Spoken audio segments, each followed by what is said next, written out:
Você já se inscreveu no canal Espiritismo Cast? Não esqueça de ativar o sininho e todas as notificações. Assim te informaremos quando houver novos vídeos. E ajude a manter este trabalho voluntário, clicando em Seja Membro. Com isso você nos ajuda a produzir mais conteúdo sobre nossa rica doutrina, com a melhor qualidade técnica possível. E não se esqueça de clicar no like e compartilhar com seus amigos. Gratidão pela sua presença.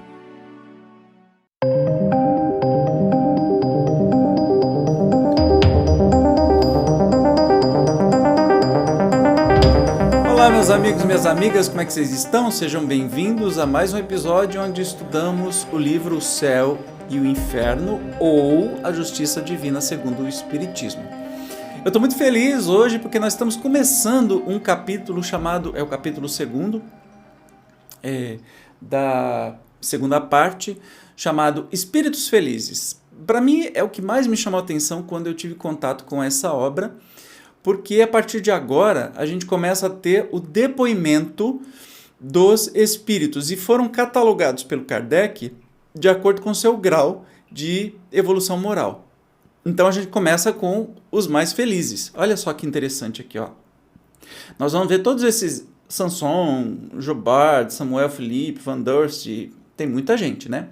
Eu tô doido para chegar à Condessa Paula, que é a preferida do meu amigo Ururaí Barroso. Mas enfim, hoje nós vamos estudar aqui o espírito de Sanson. Então vamos sem demora para o texto. Este antigo membro da Sociedade Espírita de Paris faleceu a 21 de abril de 1862, depois de um ano de atrozes padecimentos. Prevendo a morte, dirigira ao presidente da sociedade uma carta com o tópico seguinte: podendo dar-se o caso de ser surpreendido pela separação entre minha alma e meu corpo, ocorre-me reiterar-vos um pedido que vos fiz há cerca de um ano, qual de evocar o meu espírito o mais breve possível, a fim de, como membro assaz inútil da nossa sociedade, poder eu prestar-lhe para alguma coisa depois de morto, esclarecendo fase por fase as circunstâncias decorrentes do que o vulgo chama morte, e que, para nós outros, os espíritas, não passa de uma transformação, segundo os desígnios insondáveis de Deus, mas sempre útil ao fim que ele se propõe. Além deste pedido, que é uma autorização para me honrares com essa autópsia espiritual, talvez improfícua em razão do meu quase nulo adiantamento, e que a vossa sabedoria não consentirá ir além de um certo número de ensaios, ouso pedir pessoalmente a vós, como a todos os colegas, que supliquem ao Todo-Poderoso assistência de bons espíritos e a São Luís, nosso presidente espiritual em particular, que me guie na escolha e na época de uma nova encarnação. Ideia que já muito me preocupa. Olha o tamanho da evolução dessa pessoa que participava da Sociedade Espírita, né, de Paris, era um dos seus colaboradores, se colocando humildemente na condição de que, olha, se servir para alguma coisa, eu vou ser muito mais útil depois de morto para poder dar as informações do que eu sou hoje aqui na sociedade. Então ele está pedindo para ser evocado depois que ele morre, isso porque ele ficou um ano doente, passando por sofrimentos, e ele escreveu essa carta que continua assim, ó. Arreceio-me de confiar demais nas minhas forças espirituais, rogando a Deus, muito cedo e presunçosamente, um estado corporal no qual eu não possa justificar a divina bondade, de modo a prejudicar o meu próprio adiantamento e prolongar a estação na terra ou em outra qualquer parte, desde que naufrague.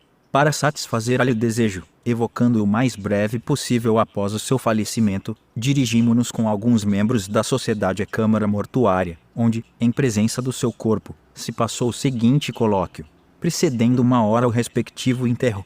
Era duplo o nosso fim. Íamos cumprir uma vontade última e íamos observar, ainda uma vez, a situação de uma alma em momento tão imediato à morte, tratando-se, ademais, de um homem eminentemente esclarecido, inteligente e profundamente convicto das verdades espíritas. Íamos enfim colher nas suas primeiras impressões a prova de quanto, sobre o estado do espírito, pode influir a compenetração dessas verdades.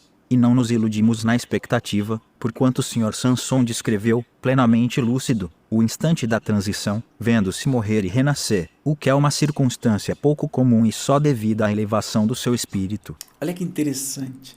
Então aqui está a prova, os exemplos, né, de tudo aquilo que foi falado, e para quem não acredita, isso fica muito mais fácil, né?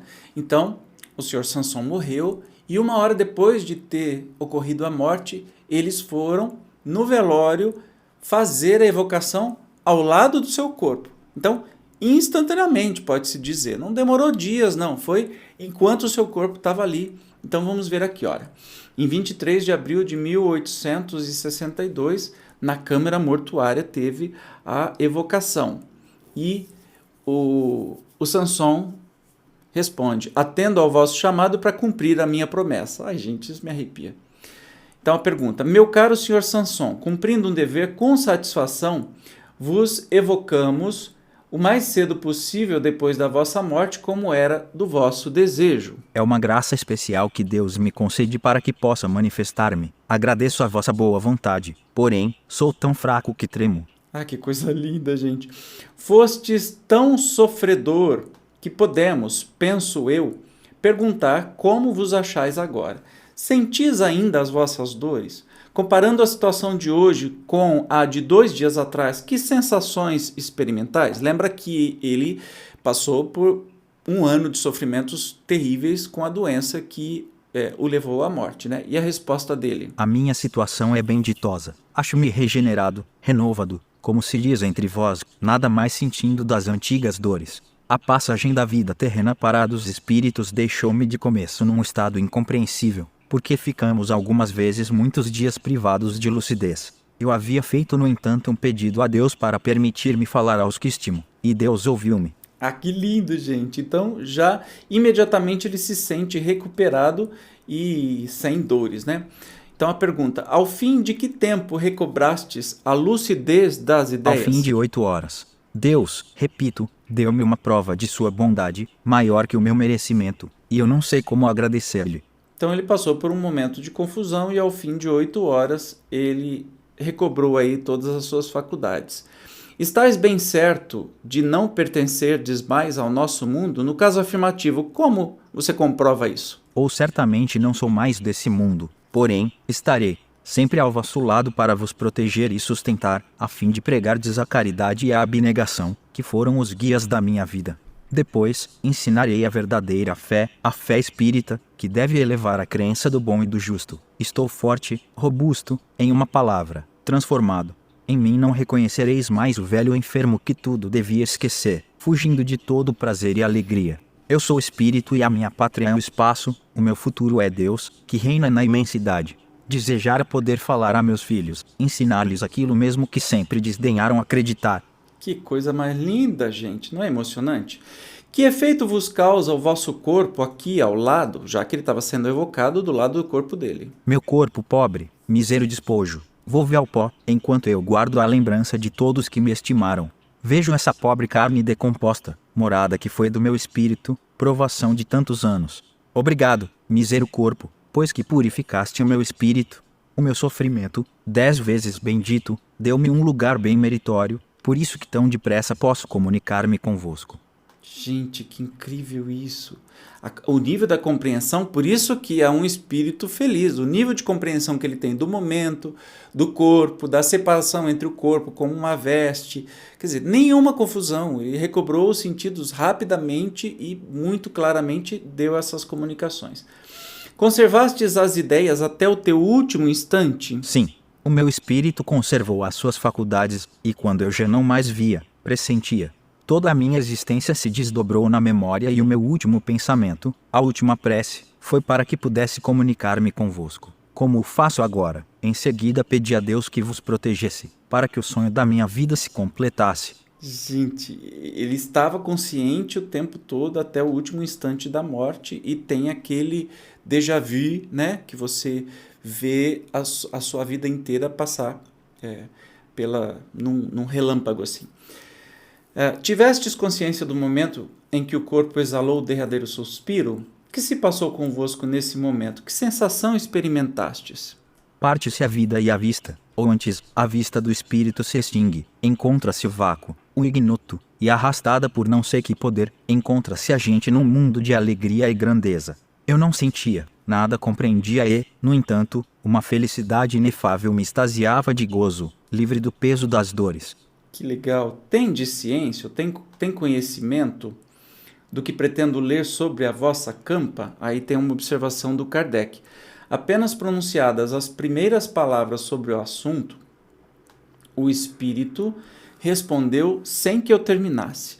Também respondeu, sem interrogação alguma, a certa controvérsia suscitada entre os assistentes sobre se seria oportuno ler essa comunicação no cemitério, achando-se presentes pessoas que poderiam não compartilhar das nossas opiniões. Então, assim, Kardec pergunta: você tem conhecimento do que eu pretendo ler em cima do seu caixão, do seu túmulo? Ah, sei, meu amigo, e sei, porque tanto vos vi ontem como hoje, que grande é a minha alegria. Obrigado, obrigado. Falai, falai para que me compreendam e vos estimem. Nada tendes que temer, pois que se respeita a morte. Falai, pois, para que os incrédulos tenham fé. Adeus, falai, coragem, confiança, e oxalá meus filhos possam converter-se a uma crença sacrossanta. Que lindo! Isso foi o final da primeira comunicação. E aqui uma descrição, né? Durante a cerimônia do cemitério, ele ditou as palavras seguintes: não vos atemorize a morte. Meus amigos, ela é um estágio da vida. Se bem souberdes viver, é uma felicidade. Se bem a merecerdes, melhor cumprirdes as vossas provações. Repito, coragem e boa vontade. Não deis mais que medíocre valor aos bens terrenos, e sereis recompensados. Não se pode muito gozar, sem tirar de outrem o bem-estar e sem fazer moralmente um imenso mal. A terra me seja leve. Que coisa linda! Ele deu essa comunicação para ser falado durante o sepultamento, né? Mas aí, em 26 de abril, ele deu uma outra comunicação na Sociedade Espírita de Paris, que ele fazia parte quando vivo, né? Evocação, e ele responde: estou perto de vós, meus amigos. E aí perguntam: consideramo-nos felizes pela entrevista que tivemos no dia do vosso enterro, e visto que o permitis, mais felizes seremos em completá-la para nossa instrução. Estou pronto, e sinto-me feliz por pensardes em mim. A ideia falsa que fazemos do mundo invisível é, o mais das vezes, o que nos leva à descrença, e assim tudo que possa esclarecer-nos a tal respeito será para nós da mais alta importância. Não vos surpreendam, portanto, as perguntas que porventura vos fizermos. Espero assim não ficarei surpreendido. Olha a boa vontade dele no mundo espiritual. Descrevestes luminosamente a transição para outra vida. Dissestes que, no momento do exalar o corpo, o derradeiro alento, a vida se parte e a vista se extingue. E será esse momento seguido de qualquer sensação dolorosa? De certo que sim, pois a vida não passa de uma série contínua de dores, das quais a morte é complemento.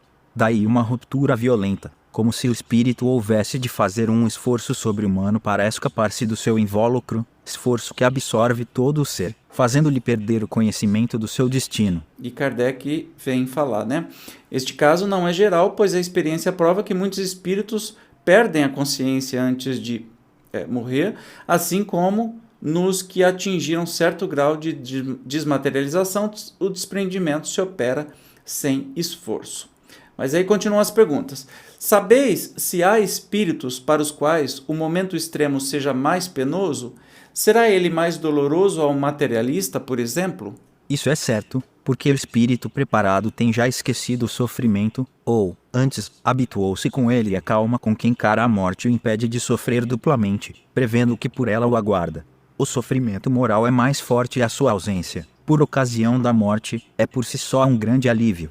O descrente assemelha-se ao condenado à pena última, cujo pensamento antevê cutelo e o ignoto. Entre esta morte e a do ateu, há paridade.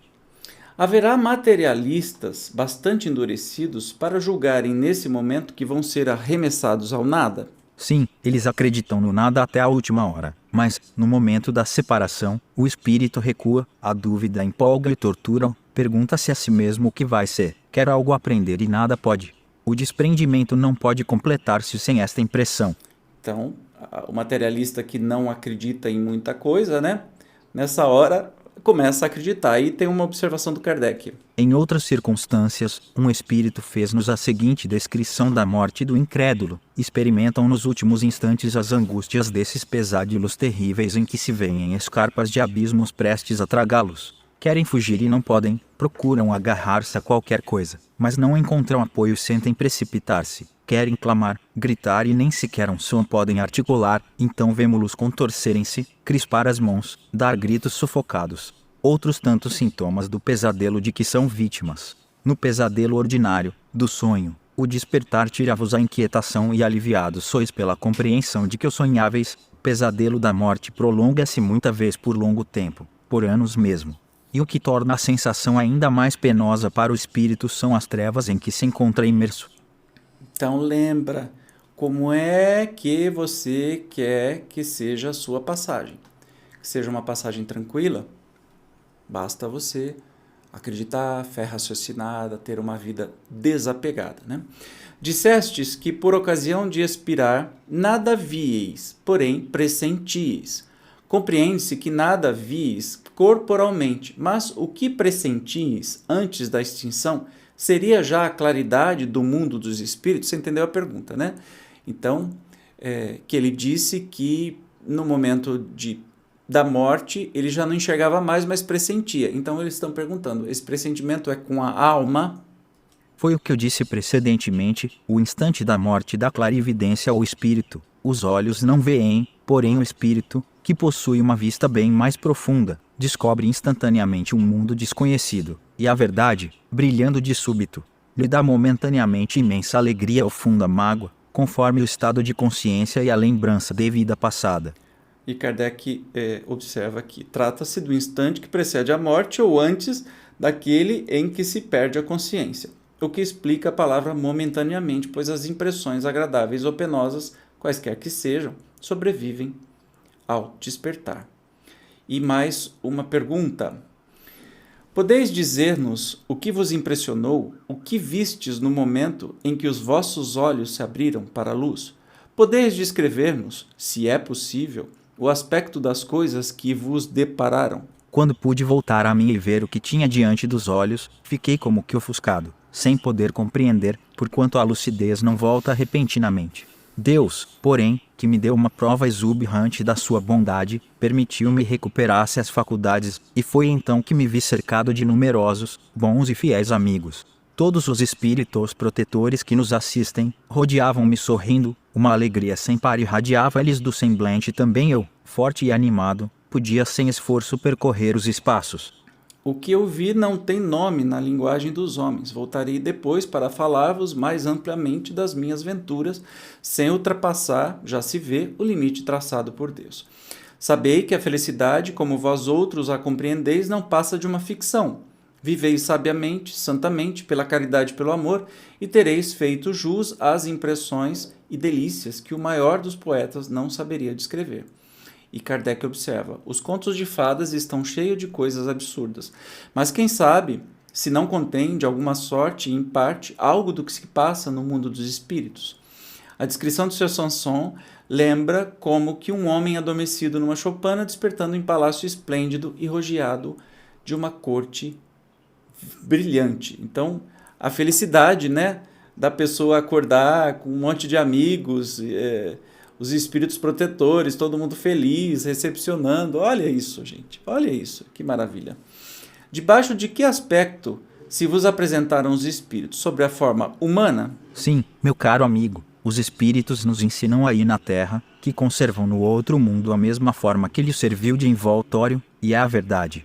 Mas que diferença entre a máquina informe, que penosamente aí se arrasta com seu cortejo de misérias, e a fluidez maravilhosa do corpo espiritual. A fealdade não mais existe, porque os traços perderam a dureza de expressão que forma o caráter distintivo da raça humana. Deus beatificou esses corpos graciosos que se movem com todas as elegâncias. A linguagem tem modulações intraduzíveis para vós e olhar o alcance de uma estrela. Conjeturais sobre o que Deus pode produzir na sua onipotência. Ele, o arquiteto dos arquitetos, e tereis feito uma fraca ideia da forma dos espíritos. Ah, gente, quer dizer, seremos humanos, mas infinitamente mais lindos. A fealdade, a feiura não existe. Seremos muito mais bonitos, muito mais leves, muito mais sutis, muito mais maravilhoso. Quanto a vós, como vedes, reconheceis em vós uma forma limitada, circunscrita, ainda que imponderável? Senti em vós mesmos uma cabeça, tronco, pernas e braços? Ou seja, como é que você se enxerga? O espírito, conservando a sua forma humana idealizada, divinizada, pode, sem contradição, possuir todos os membros de que falais. Sinto perfeitamente as minhas mãos com os dedos, pois podemos, à vontade, aparecer-vos e apertar-vos as mãos. Estou junto dos meus amigos e aperto-lhes as mãos sem que disso se apercebam. Quanto à nossa fluidez e graças a ela, podemos estar em toda parte sem interceptar o espaço ou produzir quaisquer sensações, se assim o desejamos. Neste momento, entre as vossas mãos cruzadas, tenho as minhas. Digo-vos, por exemplo, que vos amo. Porém, o meu corpo não ocupa qualquer espaço. A luz atravessa-o e o que chamaríeis milagre, se acaso visseis, não passa para o espírito de ação contínua de todos os instantes. Isso é fantástico. A vista dos espíritos não se pode comparar à humana, uma vez que também seu corpo não tem quaisquer semelhanças reais, para eles tudo se transforma na essência, como no conjunto. Repito-vos que o espírito tem uma perspicácia divina que abrange tudo, podendo adivinhar até o pensamento alheio. Também pode oportunamente tomar a forma mais própria para tornar-se conhecido. Na realidade, porém, o espírito que tem terminado a provação prefere a forma que o conduziu para junto de Deus. Que coisa mais linda, gente. Olha a sobriedade desse espírito, como que um espírito feliz entende tudo na hora que acontece. Os espíritos não têm sexo, mas como há poucos dias éreis um homem, desejamos saber se no vosso novo estado tendes mais da natureza masculina ou da feminina. E o mesmo que se dá convosco, poder-se aplicar ao espírito de longo tempo desencarnado? Olha, dúvida muito interessante. Não temos motivo para ser de natureza masculina ou feminina. Os espíritos não se reproduzem.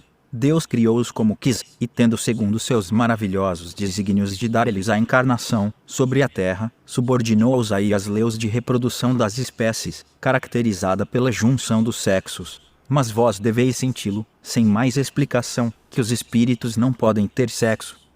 E aí Kardec acrescenta: Sempre disseram que os espíritos não têm sexo, sendo este apenas necessário à reprodução dos corpos. De fato, não se reproduzindo, o sexo ser-lhes-ia inútil.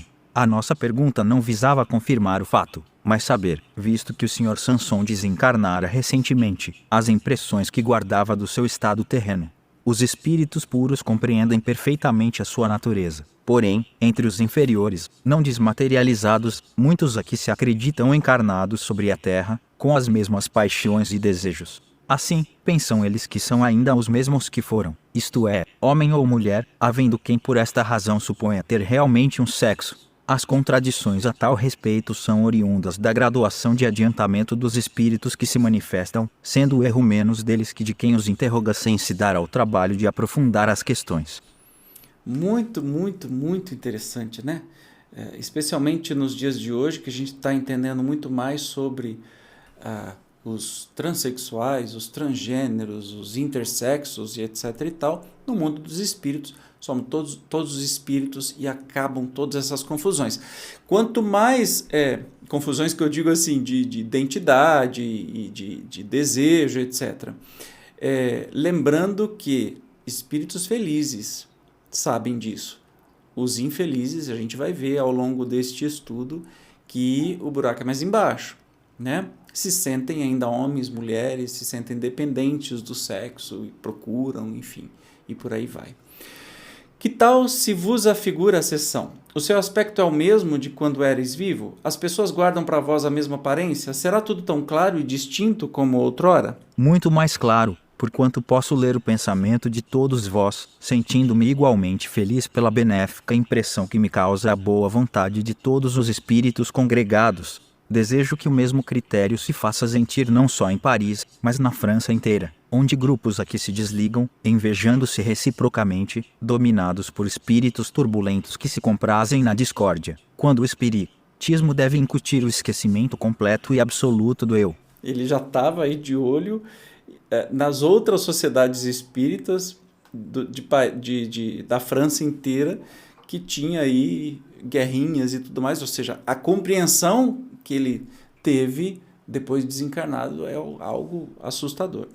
Dissestes poder ler em nosso pensamento. Podeis explicar-nos como se opera essa transmissão? Não é fácil para vos descrever, explicando-o, este prodígio extraordinário da nossa visão. Preciso fora franquear-vos todo um arsenal de agentes novos, com que, aliás, ficaríeis na mesma, por terdes as vossas faculdades limitadas pela matéria. Paciência, tornai-vos bons e tudo conseguireis. Atualmente só podeis ter o que Deus vos concede, mas com a esperança de progredir continuamente, mais tarde sereis como nós. Procurai, no entanto, morrer em graça para muito saberdes. A curiosidade, estímulo do homem que pensa, conduzir-vos tranquilamente para a morte, reservando-vos a satisfação de todos os desejos passados, presentes e futuros. Enquanto esperais, direi para responder, ainda que mal, a vossa pergunta. O ar que respirais, impalpável como nós, estereotipa, por assim dizer, o vosso pensamento. O sopro que exalais é, mais, ou menos, a página escrita dos vossos pensamentos lidos e comentados pelos espíritos que constantemente se encontram convosco, mensageiros de uma telegrafia divina que tudo transmite e grava.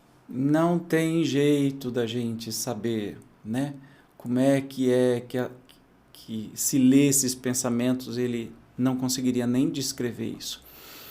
Em seguida, a primeira vocação do Sr. Sanson, feita na Sociedade de Paris, um espírito deu, sob esta epígrafe, a comunicação seguinte: foi a de um justo a morte desse homem, de quem neste momento vos ocupais, isto é, esperançosa e calma. Como o dia sucede naturalmente à aurora, a vida espiritual lhe sucedeu à vida terrestre sem rompimento nem abalo. O seu último suspiro foi tanto como um hino de reconhecimento e amor. E quão poucos os que atravessam assim a rude transição. Quão poucos os que, após a confusão e o desespero da vida, concebem o ritmo harmonioso das esferas. Como o homem de saúde perfeita, de chofre mutilado, sofre nos membros separados ao corpo, assim a alma do cético separada do corpo se despedaça e, lancinante, se precipita no espaço, inconsciente de si mesmo. Orai por essas almas perturbadas, orai por todos os sofredores, que a caridade não se restringe à humanidade visível, mas deve socorrer e consolar os habitantes do espaço.